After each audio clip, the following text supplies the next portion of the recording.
पुराणियूं ग़लतियूं न वरजाइबियूं। टिकट्स जी विरासत वारे मामले ते निगरानी ऐं पाण कंदुसि। वज़ीर आज़म पार्टीअ जे सीनियर क़यादत सां मुशावरत बैदि पंजाब ऐं केपीअ में मकानी चूंडुनि जे ॿिए मरहले लाइ हिकमत अमली जोड़े वरिती। वज़ीर आज़म जी सदारत हेठि आला सतही इजलास में पंजाब ऐं केपीअ जे वॾे वज़ीरनि तोड़े गवर्नर सिंध गवर्नर इमरान इस्माइल वफ़ाक़ी वज़ीरनि शिरकत कई। इमरान ख़ान पारां केपीअ जे चूंडुनि में थियल ग़लतियूं न वरजाइण ऐं कारकुननि खे मुनज़्ज़म करण जी हिदायत। सिंध में गैस जो बहरान वधीक शिदत इख्तियार करे वियो।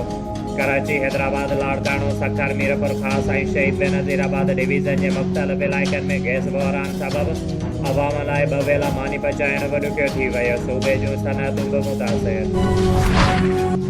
तवानाईअ जे वज़ीर हमाद अज़हर गैस जो बहरान जी ज़िमेवारी क़बूलण खां इनकार कंदे चयो आहे त सियारे में घुर्ज वधण सबबि हर साल गैस जी खोट थींदी आहे। सिंध में गैस बहरान जो वॾो सबबि सिंध हाई कोर्ट जा 2 स्टे ऑर्डर आहिनि। मकानी इदारनि वारे सूबाई वज़ीर नासिर हुसैन शाह चयो आहे त वफ़ाक़ी हुकूमत जी नाअहलीअ सबबि सिंध समेत सॼे मुल्क में गैस जो बहरान आहे। ॿियनि सूबनि में अटे जो अघु वधण तोड़े डॉलर महांगो थियण जो इल्ज़ाम बि वॾे वज़ीर सैयद मुराद अली शाह ते मढ़ियो वञे थो। मुख़ालिफ़ अॻवान शहबाज़ शरीफ़ चयो आहे त हुकूमत जी मिनी बजट मंज़ूर नाहे।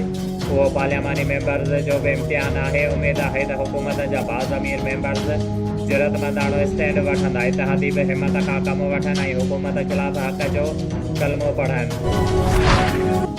तइदादपुर जे रहवासियुनि मोहम्मद हुसैन राजपूत, अब्दुल मजीद काशिफ रज़ा ऐं ॿियनि इल्ज़ाम हेठि आयल आसिफ बुर्दीअ सां गॾु नवाब शाह प्रेस क्लब ॿाहिरां एहतिजाजी मुज़ाहिरो कंदे चयो आहे त गुज़िरियल 30 सालनि खां वठी प्लाट असांजो आहे।